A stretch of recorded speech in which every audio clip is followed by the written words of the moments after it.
Баршаңызға сәлем. Сіздермен бірге дәрігер невропатолог Ақжарқын Сыдыққызы. Бүгін сіздермен баланың ұйқысы туралы сөйлесетін боламыз. Көп аналарымыз, егер бала босанатын болсақ, түнімен ұйқы бұзылады, баланы ұйықтату қиын, яғни любой бала түнімен оянады деп ойлайды. Бірақ негізі егер сіздер баланың дұрыс ұйықтату жолдарын білетін болсаңыздар, онда баланы жылдам және тез ұйықтатуға болады. Ол жолдарды мен сіздерге айтып беретін боламын. Алдымен мен каналыма тіркеліп, каналда активті болып, комментариялар жазып, сұрақтарыңызды қойып, подписаться деген батырманы ұмытпай басып, уведомление деген значокты баса кетіңіздер. Сол кезде менің каналымның дамуына үлкен үлес қосасыздар. Ал енді баланың ең алдымен бала туылды, жаңадан туылған баланың нерв жүйесі толығымен жетілмеген болады. Яғни әр тітіркенгішке реакция ретінде бала жаңағыдай жылайды. Сондықтан бізде баланың нерв жүйесі толық жетілмегендіктен және де мелатонин деген ұйқыға жауап беретін гормон 4 айдан жоғары уақытта бөлінетіндіктен баланың ұйқысын жаңағыдай өзі реттей алмайды. Түсінесіздер, баланы уақытылы ұйықтату үшін сіздер бала ояу уақытысында баланы дұрыс режимге жаңағыдай салуыңыз керек. Ол қалай? Мысалы, 2 айға дейінгі бала күн мен түні ауысып кетпес үшін күндізгі уақытта 4 сағаттан артық ұйықтамау керек. Яғни, егер балаңыз 4 сағаттан аса ұйықтап жататын болса, міндетті түрде баланы оятуыңыз керек. Егер ары қарата ұйықтай беретін болса, бала түнгі ұйқының уақытысын ұрлайды. Яғни, түнде уже бала 10-12 сағат ұйықтау керек қой түнде.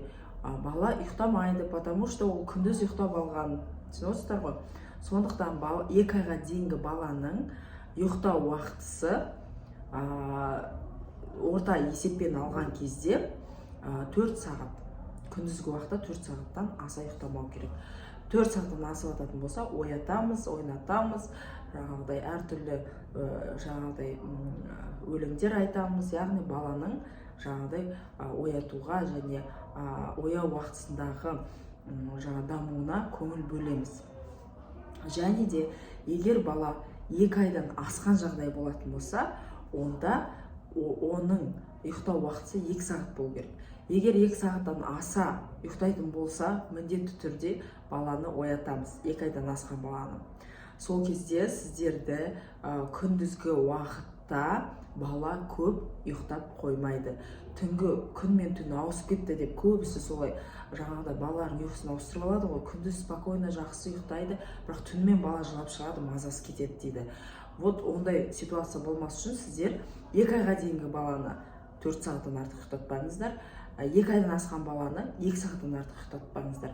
Және бізде ояу уақытысында определенный уақыт болады. Орта есеппен алған кезде бала 50 минуттың көлемінде ояу болу керек. Кейбір балалар, ерте жастағы балалар 30 минуттың көлемінде, кейбір балалар 50 минуттан 60 минутқа дейінгі уақытта ояу болу мүмкін. Бірақ егер сіз балаңыздың ояу уақытысында қанша уақытта бодрый болатынын біліп алатын болсаңыздар, сіздер баланың ұйқысымен қиналмайсыздар. Сондықтан сіз балаңыз примерно қанша уақыт жаңағыдай мазасызданбай ояу жүреді, сол уақытты белгілеп алыңыз өзіңізге. И каждый раз осы уақыт уже жеткен кезде балада ұйқыға мостик деген болады, яғни ұйқыға кететін уақыт болады. 5 минут пен 15 минуттың ортасында баланы ұйықтатып үлгерсеңіз, бала уже реакция бере бастайды. Яғни көзін уқалай бастайды, әлсірей бастайды, апатия болады, жаңағыдай уже ұйқыға тартқан белгі болады. Сол моментте егер сіздер ұйықтататын болсаңыздар, 5 минуттың 15 минуттың ортасында, онда бала ешқандай қиналмай ұйықтап кетеді.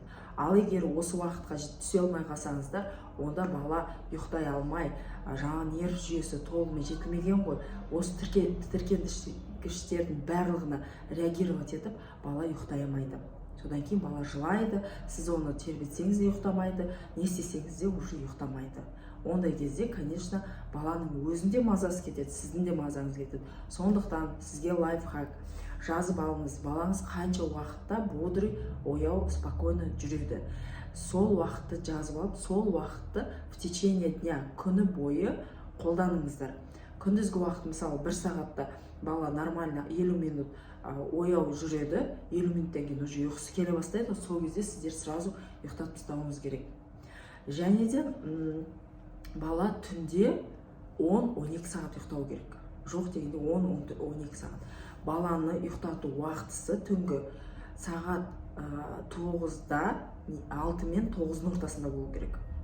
Кешкі 6 мен 9-ның ортасында. Одан ары қарай асып кететін болса, онда баланың жаңағыдай нерв жүйесі толық тынығып демалмайды.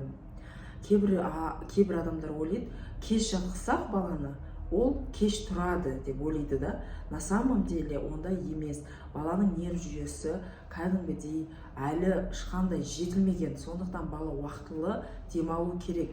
Уақытылы демалу дегеніміз ол кешкі 6-дан 9-ға дейінгі аралықта баланы ұйықтату керек. Сол кезде сізде өзіңізге де уақыт көп қалады, және де баланың да нерв жүйесі толығымен түнімен демалады. Және де баланың ұйықтайтын бөлмесіне аса назар аудару керек. Ұйықтайтын бөлмесі қатты ыстық болмау керек. Орта есеппен алған кезде 20 градуста болатын болса, бала өте жақсы ұйықтайды.